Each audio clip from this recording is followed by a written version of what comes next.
So, ayun, as a regular college student, meron pala mag-adjust kapag meron kang hinahabol na mga subject, mga activities para magkaroon ka ng performance task na kasama sa grading system. So, yun, nakita ko tong update sa portal ko na meron tayong 2.25 na average or GPA ba tawag, which is expected ka na talaga na mangyayari yan kasi nga naghahabol ka. Pero yun nga, naintindihan ko naman kasi nga nag-a-adjust ka na sa schedule.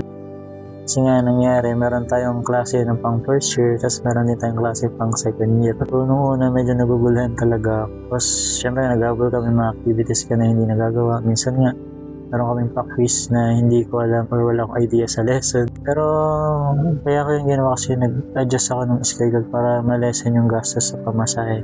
Ibig na 6 days yung pasok ko is ginawa ko siyang 5 days. So ganun pala kapag nag-adjust ka ng schedule, maghahabol ka ng mga activities.